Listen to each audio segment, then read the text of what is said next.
नमस्कार दर्शक बंधुगण आज मुझे ये वीडियो कहने जदि आपने भी सुभद्रा योजनार हिताधिकारी आउ तो आपने भी सुभद्रा टंका पाई ना आपण बहुत बड़ अपडेट आसी एवं आपणकर उपमुख्यमंत्री सुभद्रा योजना को लेकिन नुआ घोषणा कर तो चलतु ये वीडियो आपने जाने जब आपने टंका पाई ना आपने केबे टंका पाइबे सब मुझे डिटेल कहने दयाकोरी आपने वीडियो को प्रथम शेष देखो आपने सबकि जापर तो ये मुझे कही नौ सुभद्रा स्कीम आउ थे मिल सुभद्रा टंका तो बहुत बड़ घोषणा कर सुभद्रा चतुर्थ पर्यायर भी टंका पाई ना आउ थे मिल आपणकर सुभद्रा टंका द्वितीय किस्ती आगु प्रभाती परिडा बड़ घोषणा तो आपने जो द्वितीय किस्ती पाइबा पूर्व बहुत बड़ घोषणा कर कौन से घोषणा मुझे क्लीयरली कही नौ सहित कौन रोचे अपडेट मुझे तो सुभद्रा योजना को लेकिन राज्य सरकार बड़ घोषणा उपमुख्यमंत्री प्रभाती परिडा सुभद्रा योजना को लेकिन पुणी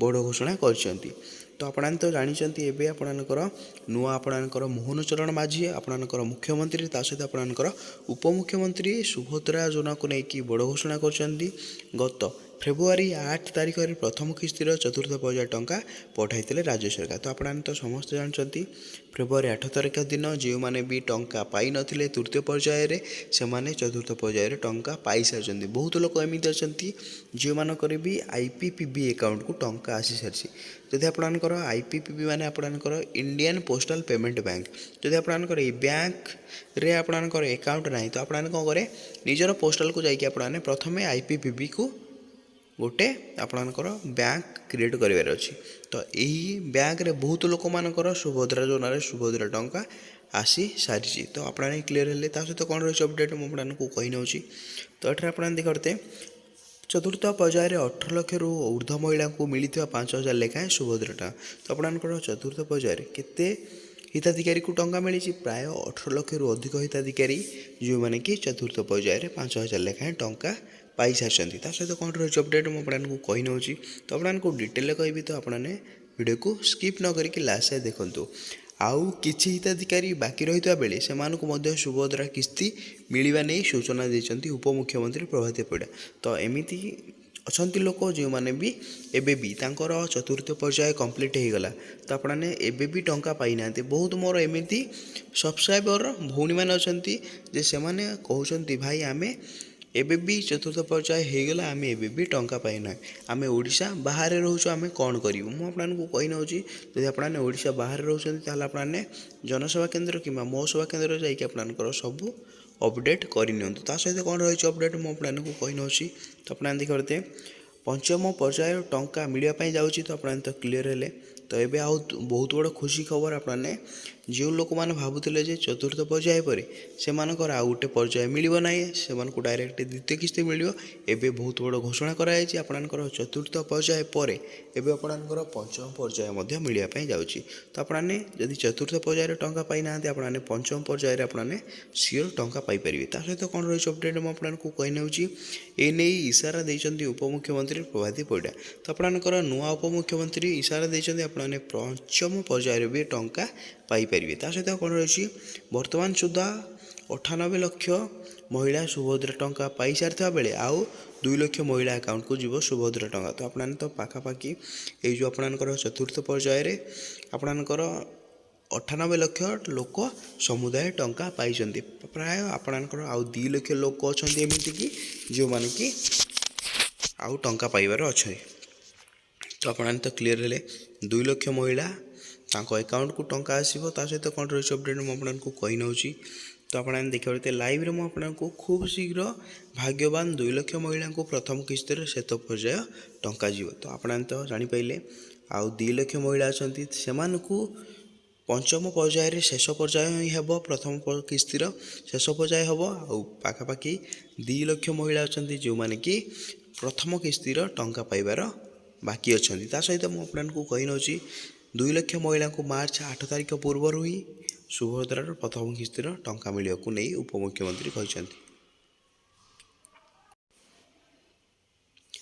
सहित कहते प्रभाती कहते मार्च 8 पूर्व कोटिए छुईब सुभद्रा हिताधिकारी संख्या तो अभी पाखापाखि आपंकर ମାର୍ଚ୍ଚ ତାରିଖ ଆପଣଙ୍କର 8 ତାରିଖ ପୂର୍ବରୁ ପାଖାପାଖି କୋଟିଏ ରେଜିଷ୍ଟ୍ରେସନ୍ କରିବେ ବୋଲି ଆପଣଙ୍କର ଉପମୁଖ୍ୟମନ୍ତ୍ରୀ ପ୍ରଭାତୀ ପରିଡ଼ା କହିଛନ୍ତି। ସେଇ ପାଖାପାଖି 2 ଲକ୍ଷ ହିତାଧିକାରୀ ଯେଉଁମାନେ ଏବେ ବି ସୁଭଦ୍ରା ଯୋଜନାରୁ ବଞ୍ଚିତ ଅଛନ୍ତି ସେମାନେ ପଞ୍ଚମ ପର୍ଯ୍ୟାୟରେ ଟଙ୍କା ପାଇବେ ବୋଲି କୁହାଯାଉଛି। ଏବେ ପର୍ଯ୍ୟନ୍ତ ଆପଣଙ୍କର ପଞ୍ଚମ ପର୍ଯ୍ୟାୟର ଡେଟ୍ କିଛି ଆନାଉନ୍ସ ହୋଇନାହିଁ। ଯେତେବେଳେ ବି ଆପଣଙ୍କର ପଞ୍ଚମ ପର୍ଯ୍ୟାୟର ଡେଟ୍ ଆନାଉନ୍ସ ହୋଇଯିବ ମୁଁ ଆପଣଙ୍କୁ ଭିଡ଼ିଓ ମାଧ୍ୟମରେ ସର୍ବପ୍ରଥମେ ଜଣାଇବା ପାଇଁ ଚେଷ୍ଟା କରିବି। ତା ସହିତ ମୁଁ ଆପଣଙ୍କୁ କହିନେଉଛି କ'ଣ ରହିଛି ଅପଡ଼େଟ୍। ଦ୍ୱିତୀୟ ପର୍ଯ୍ୟାୟ ଅର୍ଥାତ୍ ମାର୍ଚ୍ଚ 8 ତାରିଖ ପୂର୍ବରୁ ସେମାନଙ୍କୁ ମିଳିବ ଟଙ୍କା। ତ ଆପଣମାନେ ତ କ୍ଲିୟର ହେଲେ। ଯଦି ଆପଣମାନେ ଏବେ ବି ଟଙ୍କା ପାଇନାହାନ୍ତି ସୁଭଦ୍ରା ଯୋଜନାରୁ ତାହେଲେ ଆପଣମାନେ ମାର୍ଚ୍ଚ 8 ତାରିଖ ପୂର୍ବରୁ ହିଁ ଆପଣଙ୍କ ଆକାଉଣ୍ଟକୁ ଟଙ୍କା ଆସିବ ବୋଲି କୁହାଯାଉଛି। ତା ସହିତ କ'ଣ ରହିଛି ଅପଡ଼େଟ୍ ମୁଁ ଆପଣଙ୍କୁ କହିନେଉଛି। ତ ଦେଖିପାରୁଥିବେ ଉପମୁଖ୍ୟମନ୍ତ୍ରୀ କହିଛନ୍ତି ଯେଉଁମାନେ ଡେବିଟି ଏନେବୁଲ୍ କରିନାହାନ୍ତି ସେମାନେ ବ୍ୟାଙ୍କ ଯାଇ ଏହି କାମ କରନ୍ତୁ। ତ ଆପଣ ଦେଖିପାରୁଥିବେ ଯଦି ଆପଣଙ୍କର ବ୍ୟାଙ୍କରେ ଡେବିଟି ଡାଇରେକ୍ଟ ବେନିଫିଟରୁ ଟ୍ରାନ୍ସଫର୍ ଯଦି ଆପଣଙ୍କର ଏନେବୁଲ୍ ନାହିଁ ମାନେ ଡାଇରେକ୍ଟ ଡେବିଟି ମାନେ କ'ଣ ମୁଁ ଆପଣଙ୍କୁ କ୍ଲିୟର କରିନେଉଛି। ଡାଇରେକ୍ଟ ବେନିଫିଟ୍ ଟୁ ଟ୍ରାନ୍ସଫର୍ ଯଦି ଆପଣଙ୍କର ଗୋଟିଏ ବ୍ୟାଙ୍କରୁ ଅନ୍ୟ ବ୍ୟାଙ୍କକୁ ଟଙ୍କା ଟ୍ରାନ୍ସଫର୍ ହୋଇପାରୁନାହିଁ ତାହେଲେ ଆପଣମାନେ ସୁଭଦ୍ରା ଯୋଜନାରୁ ସୁଭଦ୍ରା ଟଙ୍କା ପାଇପାରିବେ ନାହିଁ। ତ ଆପଣଙ୍କର ଗୋଟିଏ ରିକ୍ୱେଷ୍ଟ କରୁଛି ମୁଁ ଆପଣମାନେ ନିଜର ବ୍ୟାଙ୍କକୁ ଯାଇକି ଆପଣମାନେ ଡେବିଟିକୁ ଏନେବୁଲ୍ କରିବାର ଅଛି। ତ ପ୍ରଥମ କାମ ଆପଣମାନେ ଡେବିଟିକୁ ଏନେବୁଲ୍ କରିସାରିଲା ପରେ ତାପରେ ଆପଣମାନେ ଅଙ୍ଗନବାଡ଼ି ସେଣ୍ଟର ଜିଲ୍ଲା ଓ ବ୍ଲକ ମହିଳା ହିତାଧିକାରୀଙ୍କ ତାଲିକା ରହିଛି। ତ ଆପଣମାନେ ଯାହା ବି ଆପଣଙ୍କର ଅଙ୍ଗନବାଡ଼ି ସେଣ୍ଟରରେ ଆପଣମାନେ ନିଜର ତାଲିକା ଆପଣମାନେ ଦେଖିନେବେ। ତା ସହିତ ଆପଣଙ୍କର ଜିଲ୍ଲା କିମ୍ବା ବ୍ଲକରେ ଆପଣଙ୍କର ବେନିଫିସିଆରୀ ଲିଷ୍ଟ ଆପଣଙ୍କୁ ଚେକ୍ କରିନେବାର ରହିଛି। ତା ସହିତ କ'ଣ ରହିଛି ମୁଁ ଆପଣଙ୍କୁ କ୍ଲିୟର କରିନେଉଛି। ତ ତେବେ ଯୋଗ୍ୟ ହିତାଧିକାରୀଙ୍କୁ ଆଉ ଥରେ ସୁଯୋଗ ଦେଉଛନ୍ତି ଉପମୁଖ୍ୟମନ୍ତ୍ରୀ ପ୍ରଭାତୀ ପରିଡ଼ା। ଯଦି ଆପଣମାନେ ବି ଯୋଗ୍ୟ ଅଛନ୍ତି ତାହେଲେ ଆପଣମାନେ ବି ସୁବିଧା ପାଇପାରିବେ। ଯେଉଁମାନେ ଯୋଗ୍ୟ ଏବଂ କୌଣସି କାରଣରୁ ରିଜେକ୍ଟ ହୋଇଯାଇଛନ୍ତି ସେମାନେ ପୁଣି ଆବେଦନ କରିପାରିବେ। ତ ଏବେ ବହୁତ ବଡ଼ ଖୁସି ଖବର ଯଦି ଆପଣମାନେ ଯୋଗ୍ୟ ହିତାଧିକାରୀ ଆଉ କୌଣସି କାରଣବଶତଃ ଯଦି ଆପଣମାନେ ଅଯୋଗ୍ୟରେ ରିଜେକ୍ଟ ହୋଇସାରିଛନ୍ତି ତ ଆପଣମାନେ ପୁନର୍ବାର ଏବେ ଆବେଦନ କରିପାରିବେ। ଯଦି ସେମାନେ ଯୋଗ୍ୟ ବିବେଚିତ ହେବେ ତେବେ ସେମାନଙ୍କୁ ମଧ୍ୟ ସୁଭଦ୍ରା ଟଙ୍କା ମିଳିପାରିବ। ଯଦି ଆପଣମାନେ ଯୋଗ୍ୟ ବିବେଚିତ ହେବେ ତାହେଲେ ଆପଣମାନେ ସୁଭଦ୍ରା ଯୋଜନାରୁ ପୁଣି ଥରେ ସୁଭଦ୍ରା ଟଙ୍କା ପାଇପାରିବେ। ତା ସହିତ କ'ଣ ରହୁଛି ମୁଁ ଆପଣଙ୍କୁ କ୍ଲିୟର କରିନେଉଛି। ତ ଆପଣମାନେ ତଳକୁ ଆସିବେ। ଯେଉଁମାନେ ଯୋଗ୍ୟ ବୋଲି ଭାବୁଛନ୍ତି କିନ୍ତୁ ରିଜେକ୍ଟ ହୋଇଛନ୍ତି ସେମାନେ ସେଣ୍ଟରକୁ ଯାଇକି ସୁଭଦ୍ରା କମିଟି ସଦସ୍ୟଙ୍କୁ ଭେଟନ୍ତୁ। ତ ଆପଣମାନେ କ'ଣ କରିବେ ସେଣ୍ଟରକୁ ଯାଇକି ଆପଣମାନେ ଯିଏ ବି ଆପଣଙ୍କର ସୁଭଦ୍ରାର କମିଟି ଥିବ ସେମାନଙ୍କୁ ଆପଣମାନେ ମିଟ୍ କରନ୍ତୁ। ତା ସହିତ ଆପଣମାନେ କମିଟି ଚାହିଁଲେ ଲିଷ୍ଟରେ ନାଁ ଯୋଡ଼ି ହୋଇପାରିବ। ତ ଆପଣଙ୍କର ଯଦି କମିଟି ଯଦି କମିଟି ସଦସ୍ୟ ଯଦି ଚାହିଁବେ ଆପଣଙ୍କ ଲିଷ୍ଟରେ ନାଁ ଯୋଡ଼ି ହୋଇପାରିବ। ଯଦି ଯୋଗ୍ୟ ହୋଇଥିବେ ତେବେ ନିଶ୍ଚିତ ସୁଭଦ୍ରା ଟଙ୍କା ମିଳିବ ବୋଲି ପ୍ରଭାତୀ ପରିଡ଼ା କହିଛନ୍ତି। ଯଦି ଆପଣମାନେ ଯୋଗ୍ୟ ହୋଇଥିବେ ତାହେଲେ ଆପଣମାନେ ମିଟ୍ କରିବେ ସଦସ୍ୟଙ୍କୁ। ଯଦି ଆପଣମାନେ ଯୋଗ୍ୟ ହୋଇଥିବେ ତାହେଲେ ଆପଣଙ୍କ ସେଇ ଲିଷ୍ଟରେ ନାଁ ଯୋଡ଼ି ହେବ ବୋଲି କୁହାଯାଉଛି। ତା ସହିତ କ'ଣ ରହିଛି ମୁଁ ଆପଣଙ୍କୁ କ୍ଲିୟର କରିନେଉଛି। ତ ଆପଣମାନେ ଦେଖିପାରୁଥିବେ ସୂଚନା ଯେ ସୁଭଦ୍ରା ଯୋଜନାର ଦ୍ୱିତୀୟ କିସ୍ତି ଟଙ୍କା ମାର୍ଚ୍ଚ 8 ତାରିଖ ଅର୍ଥାତ୍ ମହିଳା ଦିବସରେ ଖାତାକୁ ଆସିବ। ତ ଆପଣମାନେ ତ ଜାଣିପାରିଲେ ବହୁତ ଲୋକମାନଙ୍କ ମନରେ ସନ୍ଦେହ ଥିଲା ଯେ ସେମାନେ ଦ୍ୱିତୀୟ କିସ୍ତି ଟଙ୍କା କେବେ ପାଇବେ। ମୁଁ ଆପଣଙ୍କୁ କହିନେଉଛି ଆପଣମାନେ ଦ୍ୱିତୀୟ କିସ୍ତି ଟଙ୍କା ମାର୍ଚ୍ଚ 8 ତାରିଖ ଦିନ ଅର୍ଥାତ୍ ମହିଳା ଦିବସରେ ଆପଣଙ୍କ ଆକାଉଣ୍ଟକୁ ଆସିବ ବୋଲି କୁହାଯାଉଛି। ଏକାବେଳେ 1 କୋଟିରୁ ଅଧିକ ହିତାଧିକାରୀ ଖାତାକୁ ଆସିବ ସୁଭଦ୍ରା ଦ୍ୱିତୀୟ କିସ୍ତି ଟଙ୍କା।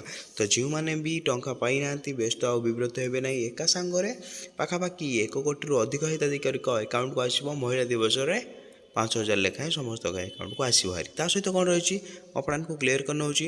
ଏହା ସହିତ ଯେଉଁମାନେ ବି ପ୍ରଥମ କିସ୍ତିର ପାଇନଥିବେ ସେମାନେ ବି ପାଇପାରିବେ। ଯଦି ଆପଣମାନେ ପ୍ରଥମ କିସ୍ତି ଏପର୍ଯ୍ୟନ୍ତ ପାଇନାହାନ୍ତି ତାହେଲେ ଆପଣମାନେ ପ୍ରଥମ କିସ୍ତି ସହିତ ଆପଣମାନେ ଦ୍ୱିତୀୟ କିସ୍ତି ଟଙ୍କା ମଧ୍ୟ ପାଇପାରିବେ ବୋଲି କୁହାଯାଉଛି। ତାପରେ କ'ଣ ରହିଛି ଅପଡ଼େଟ୍ ମୁଁ ଆପଣଙ୍କୁ କହିନେଉଛି।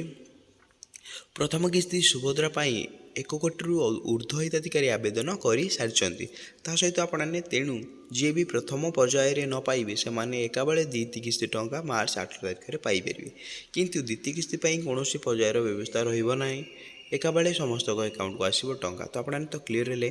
ତ ଏବେ ଆପଣଙ୍କର ପ୍ରଥମ କିସ୍ତି ଦିଆଯାଉଛି ବୋଲି ଆପଣଙ୍କର ପ୍ରଥମେ ପର୍ଯ୍ୟାୟ କ୍ରମେ ଦିଆଯାଉଛି। ଆପଣମାନେ ଯେତେବେଳେ ଦ୍ୱିତୀୟ କିସ୍ତି ଷ୍ଟାର୍ଟ ହେଇଯିବ ତ ଆପଣଙ୍କର କିଛି ବି ପର୍ଯ୍ୟାୟ ରହିବ ନାହିଁ। ଆପଣମାନେ ଏକା ସାଙ୍ଗରେ ଡାଇରେକ୍ଟ ସବୁ ଲୋକ ଯେତେ ବି ଲୋକ ରେଜିଷ୍ଟ୍ରେସନ୍ କରିଥିବେ ସୁଭଦ୍ରା ଯୋଜନାରେ ଡାଇରେକ୍ଟ 5,000 ଲେଖାଏଁ ସମସ୍ତେ ପାଇପାରିବେ। ତା ସହିତ କ'ଣ ରହୁଛି ଅପଡ଼େଟ୍ ମୁଁ ଆପଣଙ୍କୁ କହିନେଉଛି। ତେଣୁ ଯେଉଁମାନେ ବି ଏଯାଏ ଆବେଦନ କରିନାହାନ୍ତି ସେମାନେ ତୁରନ୍ତ ଆବେଦନ କରିଥିଲେ ଟଙ୍କା ମିଳିବ। ଏକାବେଳେ 2ଟି କିସ୍ତିର 10,000 ଟଙ୍କା ଖାତାକୁ ମଧ୍ୟ ଆସିବ। ତ ଆପଣମାନେ ତ ଜାଣିପାରିଲେ ଏବେ ବହୁତ ବଡ଼ ଅପଡ଼େଟ୍ ଅଛି। ଯଦି ଆପଣଙ୍କୁ ସୁଭଦ୍ରା ଯୋଜନାର ଆପଣମାନେ ପ୍ରଥମ କିସ୍ତି ପାଇନାହାନ୍ତି ତାହେଲେ ଆପଣଙ୍କର ପ୍ରଥମ କିସ୍ତି ଆପଣଙ୍କୁ पंचम पर्याय आपको देखा मिल मार्च 8 तारिख पूर्व आपने पंचम किस्तिर प्राय पाखापाखि 2 लाख हिताधिकारी अच्छा से अकाउंट को टंका आसारा पर आपने मार्च 8 तारिख में जदि आपने पंचम पर्यायर भी टंका पाई नथिबे आपने मार्च 8 तारिख में आपने 2टी किस्ती 10,000 टंका पाइपर जदि आपको वीडियो भल लगे तो आपने वीडियो को लाइक करेंगे चैनल आपने नुआ चैनल को सब्सक्राइब करके बेल आइकन को ऑल पे प्रेस कर दे एमती नुआ नुआ वीडियो आपने सर्वप्रथम देखा हेले।